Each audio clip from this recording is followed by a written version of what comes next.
Medicover Hospitals, Vizag's most trusted hospital. 04068334455.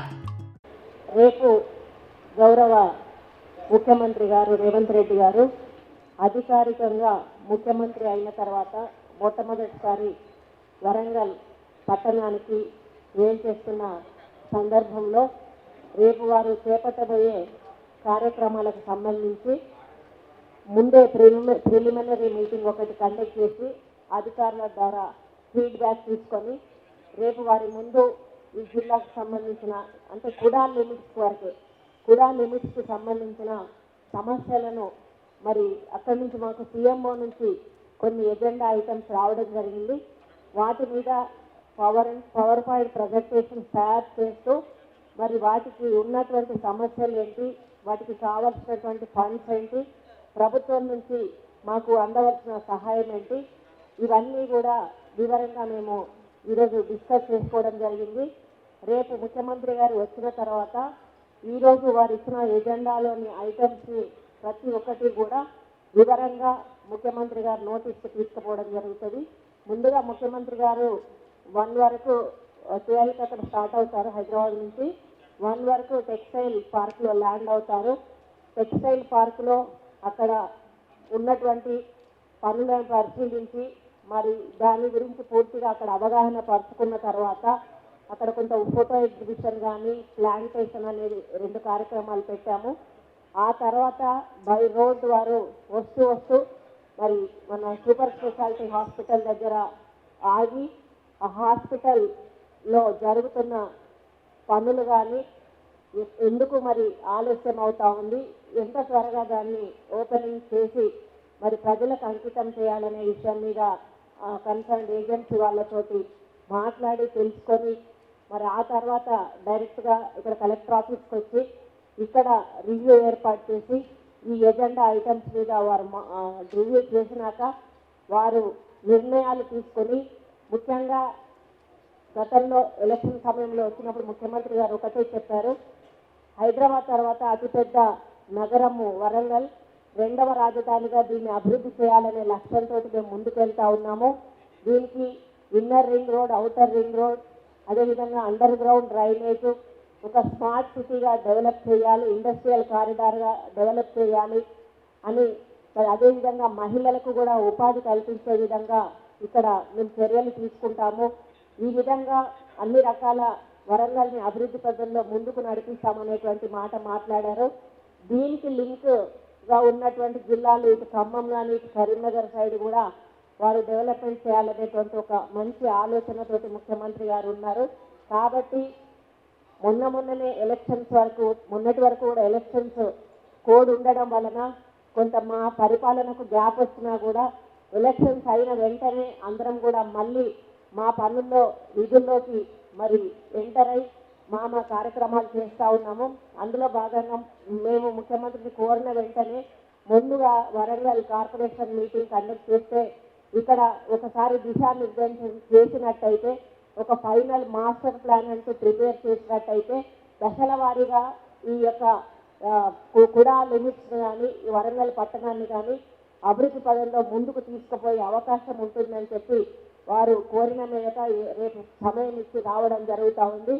దీంట్లో ముఖ్యంగా మేము తీసుకోబోయేటువంటి అంశాలు ఫస్ట్ టెక్స్టైల్ పార్కు నిర్మాణము, దాంట్లో ఫోటో ఎగ్జిబిషన్, ఆ లోకల్ ఇన్స్పెక్షన్ ప్లస్ ప్లాంటేషన్, ఈ 3 కూడా చేయడం జరుగుతుంది. అక్కడి నుంచి బై రోడ్డు మన హాస్పిటల్ విజిట్ చేయడం జరుగుతుంది. ఆ తర్వాత కలెక్టర్ ఆఫీస్ ఇక్కడ మీటింగ్ పెట్టినప్పుడు కొన్ని ఎజెండా అంశాలను తీసుకోవడం జరుగుతుంది. అందులో మొదలు వరంగల్ మాస్టర్ ప్లాన్ గురించి మొదటి అంశంగా మరి చెప్పుకున్నాము.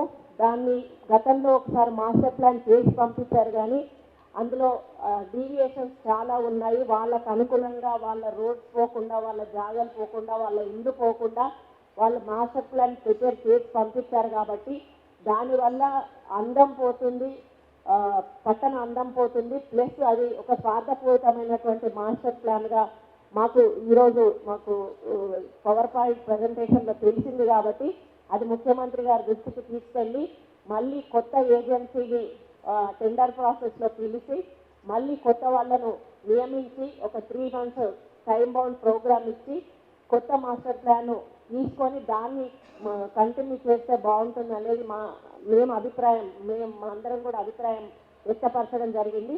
అది ముఖ్యమంత్రి వారి నిర్ణయానికి వదిలేయడం జరుగుతుంది. అది ఈరోజు మేము చేసిన డిస్కషన్లో అదొక కార్యక్రమం.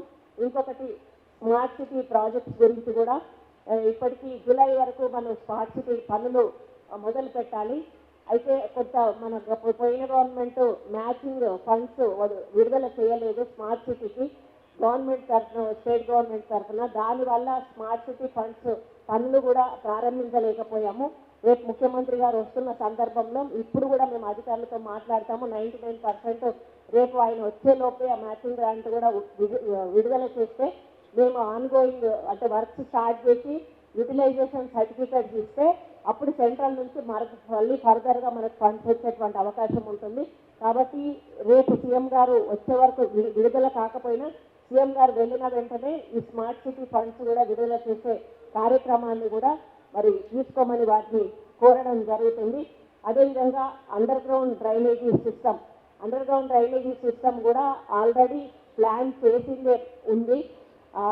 మళ్ళీ వాళ్ళని మేమేమంటే అది సీఎం గారు నోటీసులో పెట్టి మళ్ళీ ఒకసారి సర్వే చేపిస్తామని చెప్పి కోరుతాము. ఎందుకంటే ఒక డ్రైనేజీ సిస్టమ్ కట్టిన తర్వాత అది స్లోప్స్ అంటూ సరిగా పెట్టకుండా ఇష్టానుసారంగా పెట్టినప్పుడు కట్టిన డ్రైనేజీకి విలువ లేకుండా పోతుంది. దానివల్ల ఇంకా ఇబ్బందులు ఎక్కువయ్యేటువంటి అవకాశం ఉంటుంది. కాబట్టి అది ఒకటి మేము అధికారులను సూచించాము. రేపు సీఎం గారి నోటీస్లో కూడా అది పెట్టడం జరుగుతుంది. దాంతో పాటుగా మేము అండర్ గ్రౌండ్ కేబుల్ ఒకటి కూడా దాంతో పాటే వేస్తే, ఎందుకంటే మళ్ళీ తవ్వడము పెట్టడము ప్రజలను ఇబ్బంది పెట్టడం ఉండకుండా ఈ కేబుల్ అండర్ గ్రౌండ్ చేయడము, అదేవిధంగా వాటర్ కూడా అండర్ గ్రౌండ్ నుంచి మనము ప్యాసేజ్ పెట్టేసి వాటర్ దానికోసం కూడా ప్లాన్ చేయాలని చెప్పి మేము ఈ మీటింగ్లో అనుకున్నాము. మా గవర్నమెంట్ నుంచి మాత్రం అండర్ గ్రౌండ్ దాని డ్రైనేజ్ గురించి వచ్చింది. దానికి వీటిని మేము యాడ్ చేయడం జరిగింది. అది కూడా రేపు ముఖ్యమంత్రి గారు నోటీస్కి వెళ్ళి అది కూడా వారి నిర్ణయం తీసుకునే విధంగా మేము వారిని కోరడం జరుగుతుంది. అదేవిధంగా ఔటర్ రింగ్ రోడ్లో ఏమైనా సమస్యలు ఉన్నా కూడా అవి ఏమైనా కొద్ది గొప్ప అవి కూడా వారు నోటీస్ తీసుకెళ్తాం. ముఖ్యంగా ఇన్నర్ రింగ్ రోడ్ అనేది ఒక 8 kilometers వరకు మాత్రమే ఇప్పటి వరకు ఫస్ట్ ఫేజ్లో పని చేస్తూ ఉన్నారు. అందులో కూడా ఇంకా మధ్యలో కొన్ని ల్యాండ్ అక్విజిషన్ ప్రాబ్లమ్స్ ఉన్నాయి. పూర్తిగా అక్వైర్ చేయలేదు. మళ్ళీ అందులో ఏంటంటే డబ్బులు ఇచ్చే విషయంలో కూడా కాంపెన్సేషన్ ఇచ్చే విషయంలో కూడా కొంత భేదాభిప్రాయాలు చూపించడం జరిగిందని మా నోటీస్కి వచ్చాయి. అవన్నీ కూడా పరిశీలించి ఎవరికి కూడా అన్యాయం జరగకుండా అందరికీ కూడా సమంగా వాల్యుయేషన్ కట్టి వాళ్ళకు కాంపెన్సేషన్స్ ఇచ్చి ఇంకా ఏదైనా అక్వైర్ చేయాల్సి ఉంటే కూడా చేసి 8 kilometers రోడ్డును కూడా త్వరలోనే పూర్తి చేసి మిగతా బిట్ ఏదైతే ఉందో ఆ బిట్లో కూడా 2 రకాల డిజైన్స్ ఇచ్చారనేది మా నోటీస్కి వచ్చింది. అదేంటంటే కొంతమంది గత ప్రభుత్వంలో ఉన్నటువంటి నాయకుల స్థలాలు కానీ ఇళ్లకు కానీ ఇబ్బంది అయ్యే విధంగా ఉన్నాయని చెప్పి వాళ్ళు మళ్ళీ డిజైన్ మార్చి ఇంకో విధంగా చేశారు అని మా నోటీస్లో ఉంది. కాబట్టి అది మళ్ళీ ఒకసారి సర్వే జరిపించి దాన్ని పర్ఫెక్ట్ డిజైనింగ్ చేసిన తర్వాత మళ్ళీ సెకండ్ ఫేజ్ నోటిఫికేషన్ ఇచ్చి మళ్ళీ ల్యాండ్ అక్వైర్ చేసి ఆ second phase inner ring road కార్యక్రమాన్ని కూడా మేము ఒక ఏజెన్సీకి అప్పచెప్పి పూర్తి చేయడం జరుగుతుందని కూడా తెలియజేస్తా ఉన్నాను. సూపర్ స్పెషాలిటీ హాస్పిటల్ గురించి మీకు ఆల్రెడీ చెప్పడం జరిగింది. అది కూడా మళ్ళీ ఇంకోటి ఏం అనుకున్నామంటే ఒకవేళ అది పూర్తయి అందులోకి కానీ ఎంజిఎంను షిఫ్ట్ చేయమంటారా లేకపోతే కొన్ని డిపార్ట్మెంట్స్ని షిఫ్ట్ చేయమంటారా, ఇంకా అవన్నీ కూడా మేమేమి డిస్కస్ చేయలేదు. ఫస్ట్ హాస్పిటల్ని ఎంత తొందరగా వీలుంటే అంత తొందరగా ఓపెనింగ్ చేసి ప్రజలకు ఇవ్వాలన్నది మా యొక్క ఉద్దేశము. అసలు మామూలుగా హాస్పిటల్స్ అనేటివి 12 అంతస్తుల కంటే కూడా ఎక్కువ కట్టకూడదని నామ్స్ ఉన్నాయి మనకు గైడ్లైన్స్ ప్రకారము. కానీ వీళ్ళు 24 అంతస్తుల వరకు కూడా కట్టారు. ఆ మిగతా 12 అంతస్తుల్లో పేషెంట్లను ఉంచడానికి వీలు లేదు. అది ఏ విధంగా మళ్ళీ యూజ్ చేసుకోవాలి అనేది కూడా మేము ముఖ్యమంత్రి గారితో డిస్కస్ చేసి ఆ బిల్డింగ్ను కూడా వేస్ట్ కాకుండా మరి ఏ విధంగా యూజ్ చేయాలనేది కూడా వారు ఆదేశాల మేరకు మేము దాన్ని కూడా యూజ్ చేయడం జరుగుతుంది. అదేవిధంగా కాళోజీ కళాక్షేత్రము కొన్ని సంవత్సరాలుగా నడుస్తూ ఉంది. కాళోజీ కళాక్షేత్రము చిన్న ఇబ్బందులు ఉన్నా కూడా పోయిన ప్రభుత్వం పట్టించుకోలేదు. మరి రాబోయే 9వ తారీఖు డేట్ ఉన్నట్టుంది కాళోజీ గారి పుట్టినరోజు సందర్భము. ఈ లోపల మనకు కొన్ని ఫండ్స్ రిలీజ్ గవర్నమెంట్ నుంచి వస్తే అప్పటి వరకు పూర్తి చేసి దాన్ని ఓపెనింగ్ సిద్ధం చేస్తామని చెప్పి కూడా అధికారులు చెప్పడం జరిగింది. అది కూడా ముఖ్యమంత్రి గారితో చర్చించి వాటికి కావలసిన నిధులు ఏవైతే ఉన్నాయో అవి విడుదల చేసి ఆ బిల్డింగ్ను కూడా పూర్తి చేసి మరి ప్రజలకు అంకితం చేయాలనేది ఈరోజు మేము ఈ మీటింగ్లో ప్రిలిమినరీ మీటింగ్లో డిస్కస్ చేసుకోవడం కూడా జరిగింది. ఇంకొకటి ఇందిరా మహిళా శక్తి అని కొన్ని గ్రూప్స్ని తయారు చేసి ఆ రోజు ముఖ్యమంత్రి గారు హైదరాబాద్లో ఒక పెద్ద మీటింగ్ కూడా పెట్టారు. మహిళా శక్తి అనేటువంటి మీటింగ్ మీ అందరికీ కూడా తెలుసు.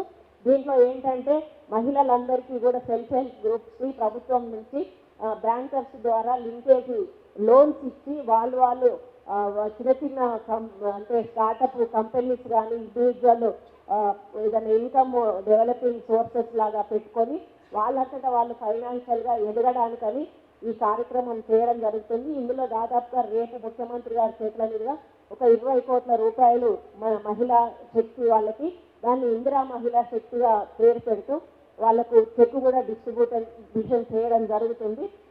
దానివల్ల మహిళలు వాళ్ళ సొంతగా సంపాదించుకొని వాళ్ళ కుటుంబానికి ఆసరా అయ్యే విధంగా, ఎందుకంటే ముఖ్యంగా రూరల్ ఏరియాలలో కూడా పనులు చాలా తక్కువగా ఉన్నాయి, మెషిన్స్ ఎక్కువగా వచ్చాయి. మన అప్పుడు సోనియా గాంధీ గారు యూపీఏ చైర్పర్సన్గా ఉన్నప్పుడు 100 రోజుల పని పెట్టారు కాబట్టి ఈరోజు గ్రామాల్లో ఇంతో అంతో వాళ్ళకు పనులు దొరుకుతూ ఉన్నాయి. మరి రేపు ఎప్పుడు కూడా పనులు ఉండాలంటే మహిళలకు వాళ్ళకు పని కల్పించాలనేటువంటి ఉద్దేశంతో ఈ మహిళా శక్తి రుణాలు అనేటివి మేము మంజూరు చేయడం జరుగుతుంది. మరి ఆ తర్వాత మేము కొన్ని ఇక్కడ ఉన్నటువంటి జనరల్ ప్రాబ్లమ్స్ కూడా వారి దృష్టికి తీసుకుపోవాలని ఒక మాట అనుకున్నాము. ఏంటంటే వరంగల్ బస్ స్టాండ్ డిస్మెటల్ చేశాము, దానికి కొన్ని ఫండ్స్ ఆల్రెడీ శాంక్షన్ అయ్యాయి. ఆ ఫండ్స్తో ఆ యొక్క బస్ స్టాండ్ పూర్తయ్యేటువంటి అవకాశం లేదు కాబట్టి మిగిలిన అమౌంట్ కూడా ముఖ్యమంత్రి గారి ద్వారా శాంక్షన్ చేసుకొని దాన్ని పూర్తి చేయాలనేది ఒకటి మేము అనుకున్నాము. ఇంకొకటి కార్పొరేషన్ బిల్డింగ్ కూడా ఈరోజు పురాతనమైనటువంటి భవనము, ఇంత పెద్ద పేరున్నటువంటి వరంగల్కి ఒక మంచి కార్పొరేషన్ బిల్డింగ్ ఉండాలనేది మా యొక్క కోరిక. మన మున్సిపల్ అడ్మినిస్ట్రేషన్ మినిస్టర్ సీఎం గారి చేతిలోనే ఆ శాఖ ఉంది కాబట్టి వారు స్వతహాగా కొన్ని ఫండ్స్ రిలీజ్ చేస్తే ఆ బిల్డింగ్ ఆల్రెడీ ఎస్టిమేషన్ కూడా కంప్లీట్ అయ్యింది, అది కూడా వారికి ఇచ్చి ఆ ఫండ్స్ కూడా మేము ఇవ్వమని చెప్పి కోరడం జరుగుతుంది. అదేవిధంగా వెటర్నరీ యూనివర్సిటీ కూడా సోదరుడు నాగరాజు గారు మనకి ఇక్కడ ఉండాలక్క తప్పకుండా అని చెప్పి మనకు చెప్పారు, అది కూడా మేము ఒక రిప్రజెంటేషన్ ఇవ్వబోతా ఉన్నాము. అదేవిధంగా ఆయుర్వేదిక్ కాలేజ్ డెవలప్మెంట్ కూడా అడగాలనుకుంటా ఉన్నాము. అదేవిధంగా వెటర్నరీ హాస్పిటల్ డెవలప్మెంట్ కూడా అడగాలనుకుంటా ఉన్నాము. అదేవిధంగా ఒక స్టేడియం, ముఖ్యంగా ఇక్కడ స్టేడియం అనేది తప్పకుండా ఉండాలి. అదేవిధంగా దేవునూరు గుట్టలు అనేటివి దాదాపుగా ఈకో టూరిజం డెవలప్మెంట్ చేయడానికి ఒక 4,000-3,000 ఎకరాల ప్లేస్ ఉంది అని చెప్పి అంటున్నారు. అది ఒకటి కోర్టు వరంగల్ని కూడా ఇంకా సుందరంగా తీర్చిదిద్ది మన టూరిస్టులను ఎక్కువగా ఆకర్షించే విధంగా మేము ఇక్కడ వరంగల్ని అభివృద్ధి పదంలో నడిపించాలని ముఖ్యమంత్రి గారిని కోరడానికి ముందుకు వెళ్తా ఉన్నాము. అదేవిధంగా ఎంజిఎంలో ఇంకా కొన్ని నిర్ణయాలు తీసుకోవాల్సి ఉన్నాయి, అది ముఖ్యమంత్రి గారు వస్తే వారి నోటీస్కి తీసుకెళ్ళి మరి సంబంధిత అధికారులు కూడా రేపే వస్తున్నారు కాబట్టి ఆ నిర్ణయాలు ఏవైతే ఉంటే ఇక్కడిక్కడే పరిష్కరించి వారు ఇక్కడే అనౌన్స్ చేసి వెళ్తే అది మాకు సులభంగా ఉంటుందని చెప్పి మేము అనుకుంటా ఉన్నాం. ఎందుకంటే ఎంజిఎం చాలా ప్రాబ్లమ్స్లో ఉంది. మరి ఈ అవకాశాన్ని మేము సద్వినియోగం చేసుకొని వరంగల్కు ఎంతవరకు వీలుంటే అంతవరకు ముఖ్యమంత్రి గారి ద్వారా అభివృద్ధి పదంలో నడిపించడానికి. ఎందుకంటే ఈరోజు ఈ మాస్టర్ ప్లాన్ అనేది చేసినాక ప్లాన్ చేసి వదిలిపెడితే సరిపోదు, దానికి ఒక ఫైనాన్షియల్ మనకు సపోర్ట్ అనేది తప్పనిసరిగా అవసరం. కాబట్టి అది ఏ విధంగా ముఖ్యమంత్రి గారు ఇస్తారు అనే దాని మీద కూడా మేము ఒక క్లారిటీ తీసుకోవాలనుకుంటా ఉన్నాము. ఒక ప్యాకేజీ రూపంలో ఇస్తారా, లేకపోతే గత ప్రభుత్వం అయితే 300 కోట్ల చొప్పున పెట్టింది కానీ ఎక్కడా కూడా ఒక స్ట్రక్చర్ అంటూ కట్టలేదు. మరిన్ని వీడియోస్ కోసం ఛానల్ ని సబ్స్క్రైబ్ చేయండి, లేటెస్ట్ అప్డేట్స్ కోసం వాట్సాప్ ఛానల్ ని ఫాలో చేయండి అండ్ లింక్ డిస్క్రిప్షన్ లో ఉంది.